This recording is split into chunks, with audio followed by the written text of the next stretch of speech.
It was a night to remember. Yes, it was a night to remember.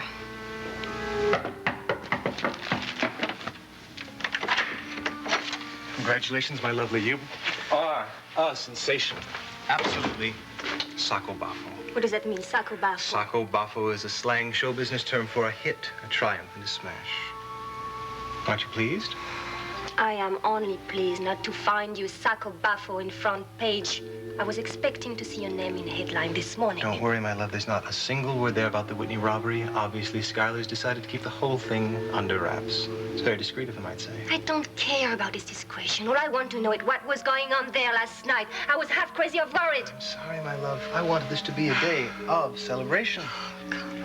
Your performance last night was absolutely outstanding, both on stage and in the dressing room.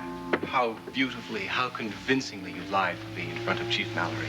You are delicious. You wouldn't be so smug if you knew what Chief Malloy told me last night.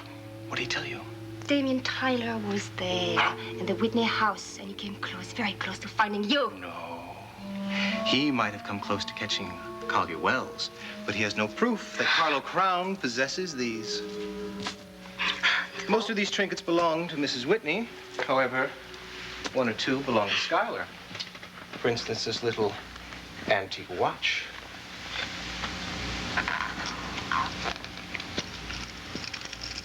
Listen.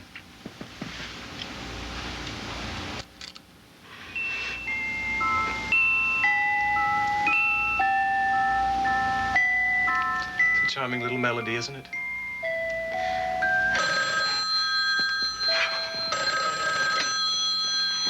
Hello? Martine? This is Jody. Yes, it's Martine Tuval. Martine, now, I know this is a lot to ask, but I need your help. Please, I'm desperate. Martine, I need $2,000. Well, what is the reason now? The reason is because Gavin and I are leaving the country.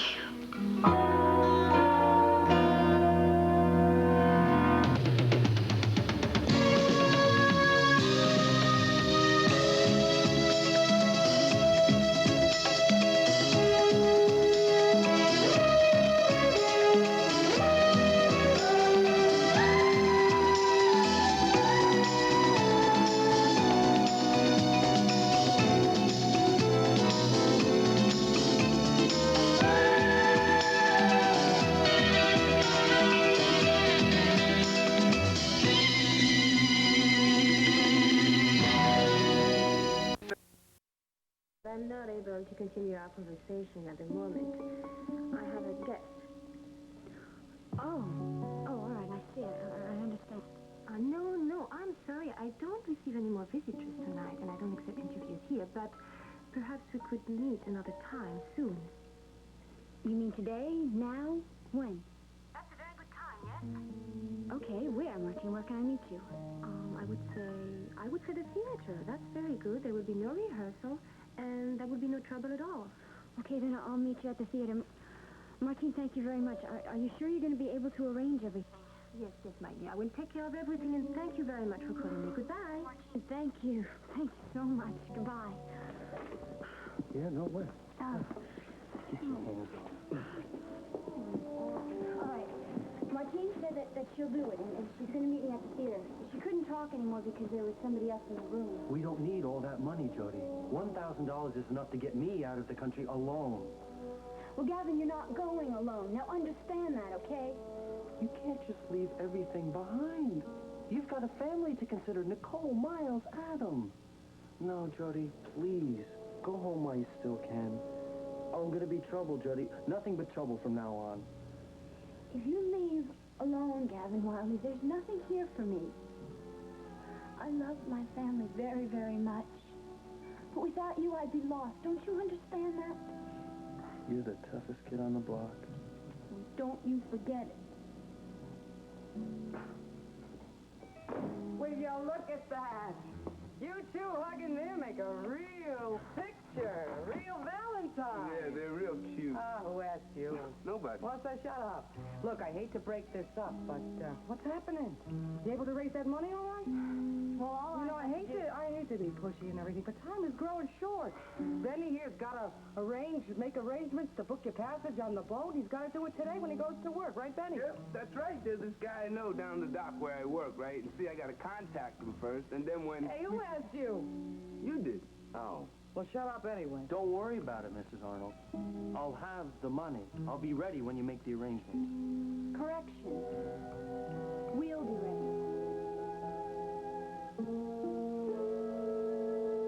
Just what the hell kind of a town is this anyway? This is the... Burglarized. We've only lived here for 2 months. Mr. Whitney, the first time was attempted burglary. In which a man lost his life. Yeah, well, that's very unfortunate, but this time I got cleaned out. Is Mrs. Whitney home right now? Yes, she is, but I don't want her bothered with a lot of questions. I mean, I want you to know that we're both furious about this. My wife is upstairs in bed right now. She's practically a nervous wreck over the fact that we've had burglars here twice in just the last few weeks. She's lost practically every piece of jewelry she All right, Mr. Whitney, we understand that you're upset about Oh, upset? Oh, yeah, you may very well say that, Detective. Upset? You may also add angry and furious. And just where was anyone at all from your fine department? How come no one answered the burglar alarm? You want to tell me that? We checked out your security system with Fillmore Security. They say the alarm came through, but when they called your house, somebody gave the correct identification number. No, that's impossible. The only people who know the secret code are the people who belong in this household, and none of us were here last night. Well, we will have to check it out. But since there is a possibility that somebody here may have been careless with that number, I think it's a bit too soon to start placing the blame on anybody. Well, I hope you don't mind if I do place the blame on someone, Chief, like your Detective Tyler here. I understand that you were here last night, Detective, and you let the man get away. Look, I understand why you're upset. But let me remind you that Detective Tyler was the one who figured out what was going on here. He put himself on the line while you and your household were out reveling in the opening of your theater. Oh, well, excuse me for being out reveling at the opening of my own theater, but what do you expect me to do, Chief? Mount a 24-hour guard here with a gun in my hands? Behind an arsenal with locks and chains? I've done that already once. From now on, it is your job and your responsibility. Hey, wait a minute. Look, I'm not going to try to defend the way I took care of that situation last night. I was careless and I let a burglar escape. But that just happens sometimes, Mr. Whitney. Yeah, frequently in your case, I've got no doubt. Mr. Whitney, when your house was broken into last night, it was not a chance event by some unknown intruder. What are you talking about? Well, you went to watch Martine Duval dance last night and your house was broken into. That's a repeat performance of what happened in your house 2 years ago in Paris. And I'm convinced that the crime was committed by the same man, Mr. Whitney. Collier Wells.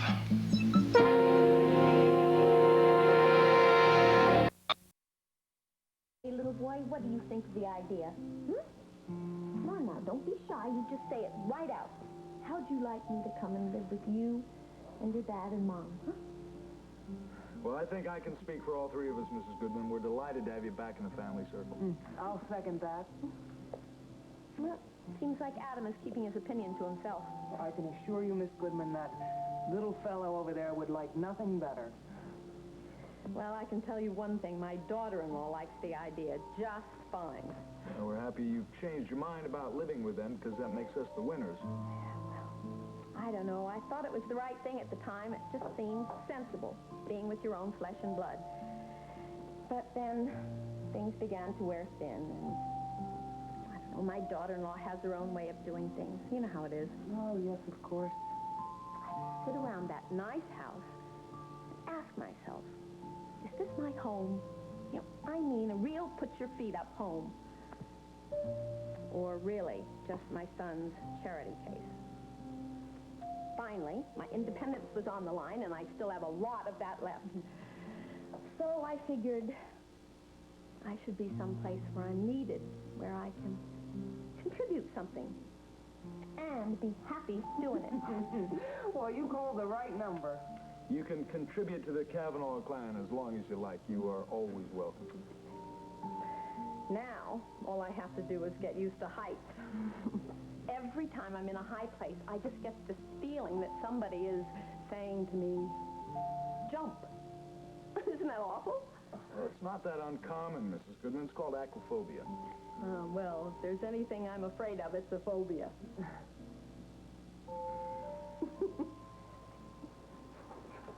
Excuse me, Mrs. Kavanaugh, but when do you plan to go to the studio? Oh, I'll be going just a little bit later, as soon as Adam is fed. Oh, I'll take care of that. Oh, I'm sorry. You two haven't met, have you? Mrs. Goodman, this is Nora Fulton, Nicole's new secretary. Hi, Nora. How do you do? Just fine now that I'm back with the Kavanaughs, thank you. Well, how about some food, little fella? Oh, I'll do that. He's been a little cranky this morning. I better do it before I go. I'll help you, all right? I've got a few minutes for the office. Come on. Kiddo, let's go. Want some cereal? For supper. Hi. You were with the Kavanaughs before, I take it. Yes, their housekeeper and general factotum.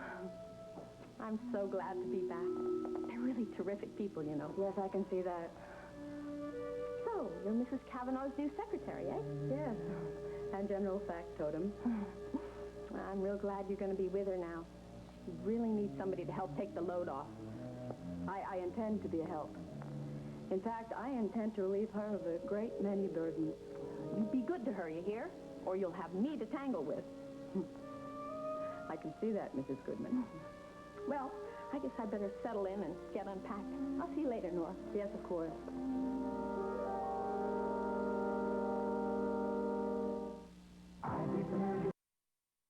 Especially working for the Monticello Star. But let me tell you something. There is no truth to the story that there was a burglary here last night when we were at the opening. Now, listen, I don't know where that rumor got started, but when I got home, all I found was a broken window pane. It was obviously caused by vandals. Let me just give you a piece of advice that's going to help you quite a bit in your future life. Don't ever bother me again.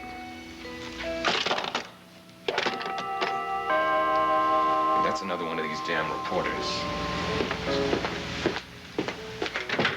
Yes. Spencer Varney, Mr. Whitney? Oh, yeah. Well, I've got a lot on my mind. Come on in. If this is a bad time, maybe I should come back later? No, but I have been thinking about other things. I just about forgot of our appointment. Here, sit down, why don't you? Thank you,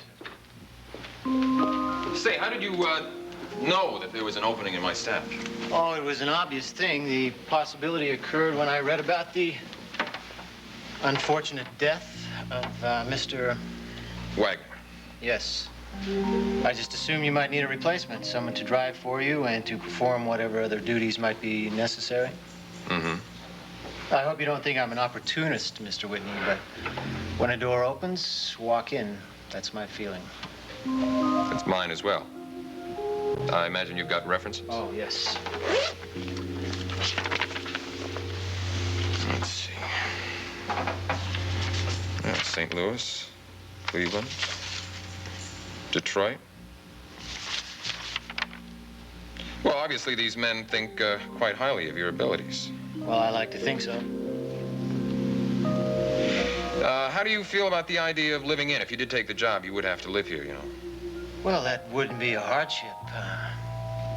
I could never attain this luxury on my own. I don't fool myself about that, but by being a loyal employee, I'd be able to enjoy it just the same. Tell me, what do you think are your major assets? What would equip you most to do this job? I'd say discretion, sir. I mind my own business. I don't say much. I keep my opinion to myself. And I keep my business life and my private life separated. That's good to hear. Very good indeed. Hey, here's something interesting. What's that, sir? Well, two of these individuals who've recommended you so highly, well, they're very well known in the business community. As a matter of fact, I was just reading about them in the paper. It seems that they're under investigation for some rather questionable business practices. Is it just a coincidence? Well, I'm sure I don't have to tell you what sometimes makes the business world go round, Mr. Whitney. Some wealthy businessmen just take more chances than others. I'm sure you're going to work out just fine, Mr. Varney. Call me Spencer, sir.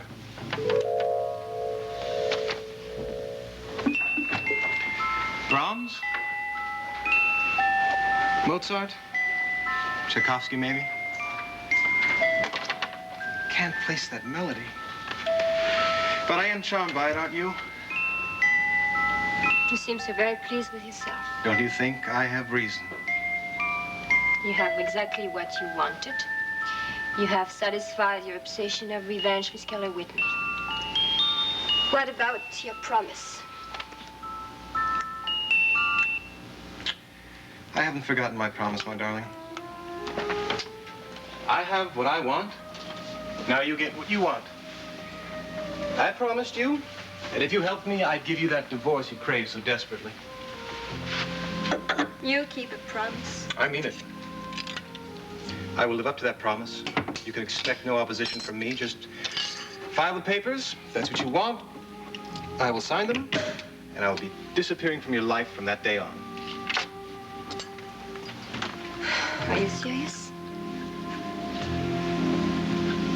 You know when I'm serious and when I'm not?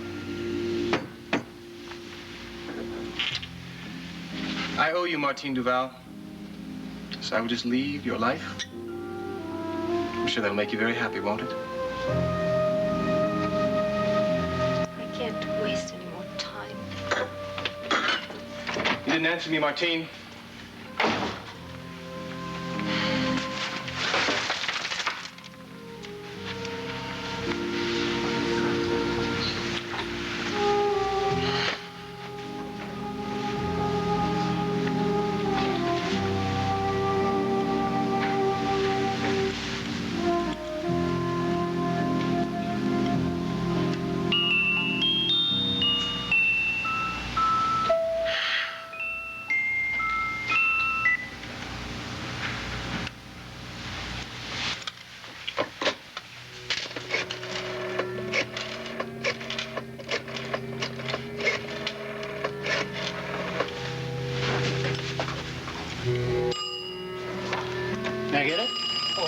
Assuming too much too soon.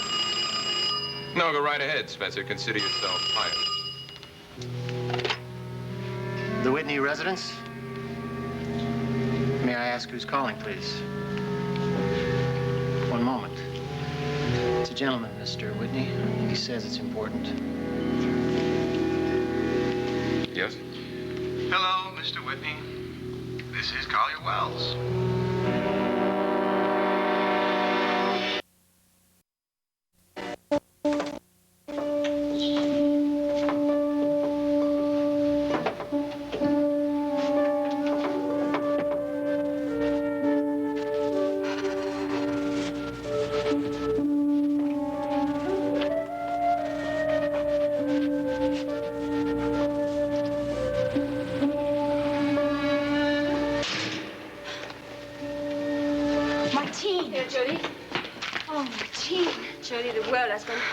For you and me. I don't know what to say. Thank you so much. I promise you, someday I will get all of this back to you.